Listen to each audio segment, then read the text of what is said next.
নমস্কার দর্শক, আপনারা দেখতে শুরু করেছেন নর্থ বেঙ্গল টিভি। আমি আশিস। এই মুহূর্তে উপস্থিত হয়েছি উত্তর দিনাজপুর জেলার এই চাকুলিয়া বিধানসভার বিজেপির প্রার্থী ওর বাসভবনে। আসন্ন 2026 বিধানসভা নির্বাচন দোরগোড়ায়। ইতিমধ্যে তার যে নির্বাচনের পারদ ক্রমশ বেড়ে চলেছে। আজকে আমরা নর্থ বেঙ্গল টিভি যে ওনার বাসভবনে উপস্থিত হয়েছি, আগামী কি কর্মসূচি এবং কিভাবে 2026 বিধানসভা নির্বাচন উনি ট্যাকেল করবেন, সমস্ত বিষয়ে আরও বিস্তারিত জানব। বলছি দাদা, আমাদের নর্থ বেঙ্গল টিভির সম্প্রসারণে আপনাকে স্বাগত জানাই। আপনাকে স্বাগত জানাই, আমাদের দর্শকবৃন্দকে আমরা স্বাগত জানাই। বলছি, আগামী 2026 বিধানসভা নির্বাচন 23 তারিখ উত্তর দিনাজপুরে ভোট রয়েছে। আপনাকে বিজেপির উচ্চ নেতৃত্ব ক্যান্ডিডেট করেছে এই চাকুলিয়া বিধানসভা থেকে। প্রাথমিক প্রতিক্রিয়া কী আছে? আপনি সমস্ত কার্যকর্তাদের নিয়ে কীভাবে এই ভোট নির্বাচনে যুদ্ধে ঝাঁপিয়ে পড়বেন, কী বলবেন? এইবার যেটা সামনে যে ইলেকশন যে সামনে আসতেছে, এর মধ্যে আমাকে পার্টি আমাকে দিয়েছে, প্রার্থী হিসাবে ক্যান্ডিডেট হিসাবে দিয়েছে আমাকে। এই যে নির্বাচন যেটা আছে, এটা করাপশনের এগেনস্টে আছে। এই যেটা আছে ওইটার মধ্যে শাসন যেটা যে করছে ওরা, মতলব দুর্নীতি যেটা আছে একদম এক্সট্রিম লেভেলে চলে গেছে। আর যেখানে আপনি দেখছেন কর্মসংস্থান সব বন্ধ হয়ে গেছে, এখানে স্কুলে কোনো টিচার নাই, হসপিটালে কোনো বেড নাই।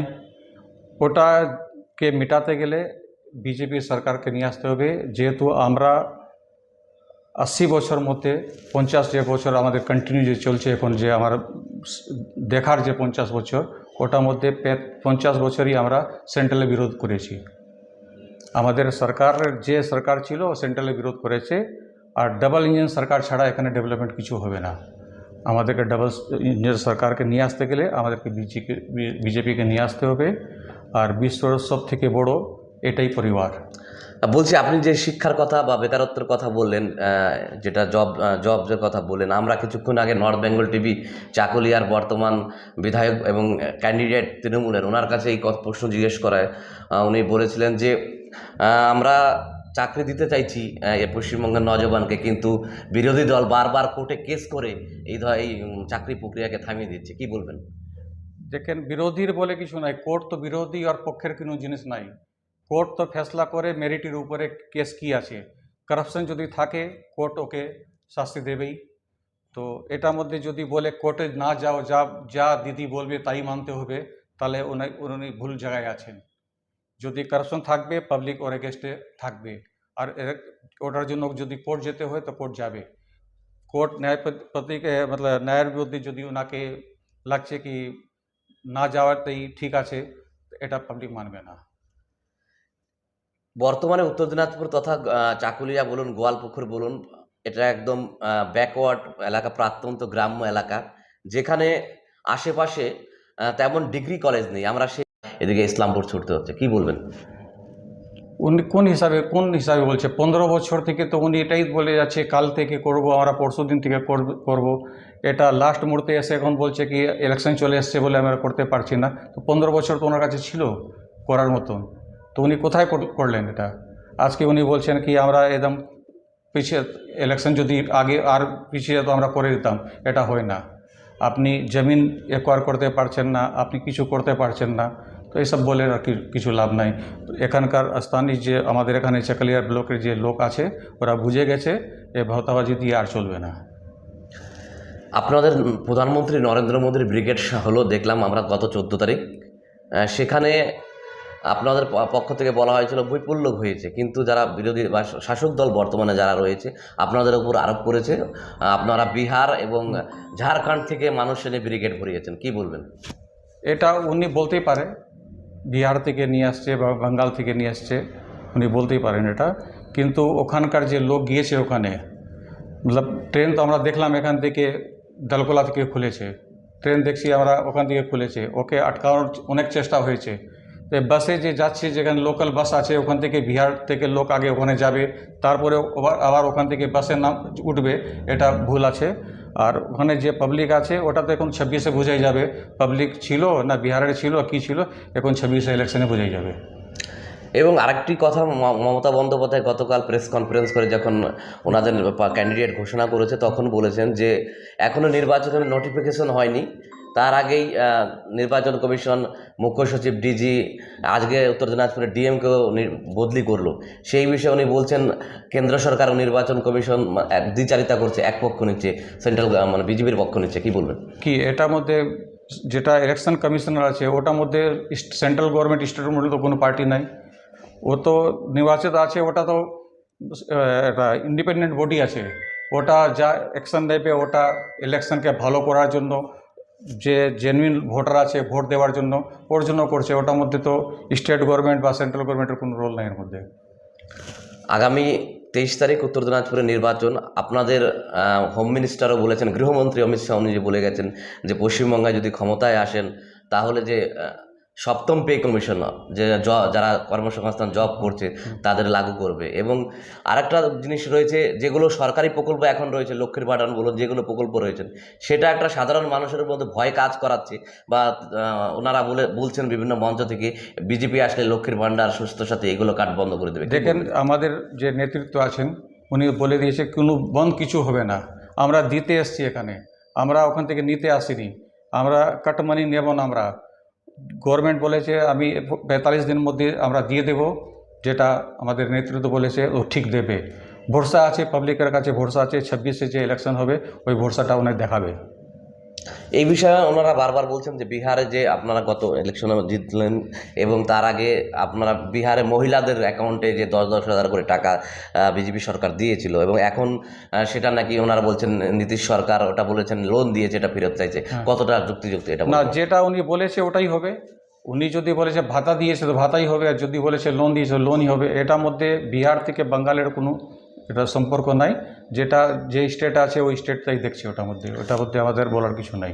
আপনি যে কেন্দ্রের চাকুলিয়ার ক্যান্ডিডেট, এখানে উত্তর দিনাজপুর চাকুলিয়ার ম্যাক্সিমাম মানুষ কৃষি নির্ভরশীল রয়েছে, এবং সেই জায়গায় দাঁড়িয়ে দেখা যাচ্ছে কৃষক যদি যে কোনো ফসল বেশি উৎপাদন করে তার বেচার সমস্যা রয়েছে এবং দাম থাকে না।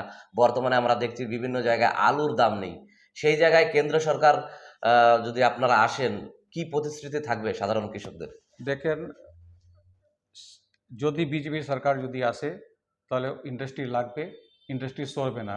আপনি দেখেছেন সিঙ্গুরে উচ্ছেদ করে দিয়েছে টাটাকে, এটা তো স্টার্টে দেখা যাচ্ছে ও কি করতে চাচ্ছে, ওটা সামনে সামনে দেখা যাচ্ছে। প্রথম বন্ধ করলো, সরিয়ে দিল চটকল মিল, যেখানে সব থেকে বেশি এমপ্লয়মেন্ট আছে, এখানে জুট সব থেকে বেশি জুট হতো, শিফট হয়ে গেছে জুট থেকে অন্য মধ্যে চলে গেছে। কারণটা কি? চটকল মিল বন্ধ, 40টা চটকল মিল বন্ধ আছে। তাহলে এখন বিকল্পতে চলে সেটা, এখানে যে আমাদের এখানে ভুট্টা যেটা হয় ওটার জন্য ইন্ডাস্ট্রি লাগবে। যদি সরকার যদি চলে আসে, ইন্ডাস্ট্রির মধ্যে ফোকাস আছে গভর্নমেন্টের, ওটাই হবে, ওটা থেকে হলে। এবং এই বিষয়ে ওনারা আরেকটা কথাও বলেছেন যে মোদির বিদেশ নীতি ভালো না বলেই এই আলু বলুন, ভুট্টা বলুন, যেগুলো জিনিস বাইরে রাষ্ট্রে যাচ্ছে না, সেই জায়গা দাঁড়িয়ে ওনারা বলেছেন যে জনগণের, সাধারণ যে মানুষ, খেটে খাওয়া মানুষ, তাদের কথা না ভেবে শুধু ওনারা আদানি আম্বানি এদের কথাই শুনছেন, কি বলবেন? আম্বানি আদানি যেটা আছে ওটাকে নিয়ে রাজনীতি করতে চায় ওরা। আগে ছিল টাটা বিড়লাকে গালি দিত, এখন আদানি আম্বানি গালি দিচ্ছে। এটা বলাটা মতলব বলতে পারে ওরা, কিন্তু ইন্ডাস্ট্রি লাগাতে গেলে সবারই দরকার পড়ে। আর দেখছেন মমতা ব্যানার্জি নিজে আদানি থেকে মিটিং করলো ইন্ডাস্ট্রি নেওয়ার জন্য, কিন্তু এখানকার এনভায়রনমেন্টই নাই যে ইন্ডাস্ট্রি করবে। ওরা করতে পারেনি। এখানে ডেকেছে তো, আদানিকে তো ডেকেছে মমতা ব্যানার্জি ইন্ডাস্ট্রি লাগানোর জন্য, কিন্তু এখানকার এনভায়রনমেন্ট নাই, ওই হিসাবে ওরা লাগায়নি এখানে।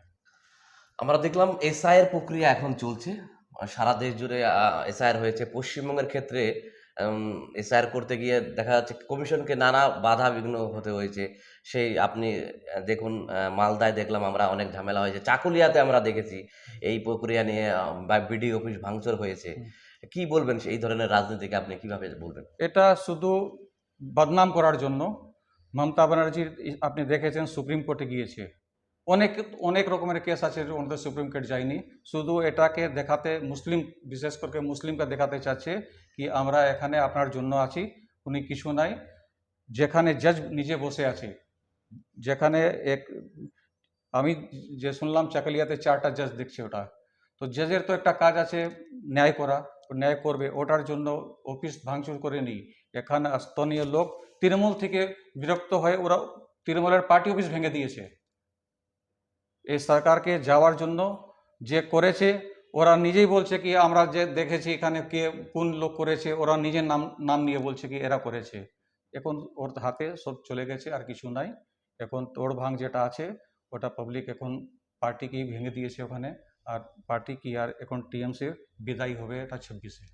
মানে বিরোধীদের, আপনাদের বিজেপির পার্টির যেটা বিরোধীরা সবসময় বলে থাকে, যেটা আপনারা হচ্ছেন একটা পার্টিকুলার ধর্মের পার্টি, কিন্তু এখন আপনারা ইতিমধ্যে যেগুলো ক্যান্ডিডেট ঘোষণা করেছেন তার মধ্যে একটাও মাইনরিটি ভোট বা মুসলিম যেগুলো ক্যান্ডিডেট রয়েছে তাদের নাম নেই। এই বিষয়ে তারা বারবার বিভিন্ন মঞ্চ থেকে আপনাদের আক্রমণ করছে যে আপনারা যে কোনো একটা মানে কমিউনিটিকে এক নজরে দেখছেন।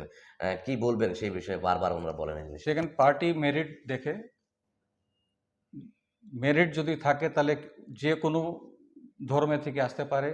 আপনি যদি দেখতে চান তাহলে হিসাবে যদি দেখেন এখানে, তো মাইনরিটি তো আমি নিজেই, জেন কমিউনিটি সব থেকে যদি আর ইন্ডিয়াতে ধরা যায় তো নিজেই মাইনরিটি। মাইনরিটি তো আমাকে পার্টি দিয়েছে একটা কি আপনি এখান থেকে লড়াই করবেন ওদেরকে উচ্ছেদ করার জন্য, আমাকে চুনেছে। এটার মধ্যে হিন্দু মুসলমান মাইনরিটি সিনিয়রিটি এসব তো কিছু নাই, আমি তো নিজেই মাইনরিটি। আগামী 23 তারিখ ইলেকশন, আপনার নাম বিজেপি নেতৃত্ব দিয়েছেন। সর্বশেষে কিভাবে বার্তা দেবেন চাকুলিয়াবাসীকে, এবং কি মানে কিভাবে আগামী 23 তারিখ গণতন্ত্রের ডেমোক্রেসির যে সবচেয়ে বড় উৎসব, সেই বড় উৎসবে কিভাবে সামিল হবে, কি আহ্বান করবেন সকলকে? আমরা তো এটাই বলবো কি আমাদের বাঙ্গালের যেটা উন্নয়ন হয়নি, আপনি আশেপাশে যেখানে দেখবেন বিজেপি সরকার আছে ওখানকার উন্নয়ন দেখেন, মিডিয়াতে আপনি দেখেছেন। ওই উন্নয়নকে যদি নিয়ে আসতে চান তাহলে এখানে বিজেপি সরকার লাগবেই। অশেষ অশেষ ধন্যবাদ মনোরঞ্জন বাবু আপনাকে, আমাদের এই নর্থ বেঙ্গল টিভির পর্দায় আপনার মূল্যবান সময় দেওয়ার জন্য। আপনাকে ধন্যবাদ। আমাদের দর্শকবৃন্দ নমস্কার।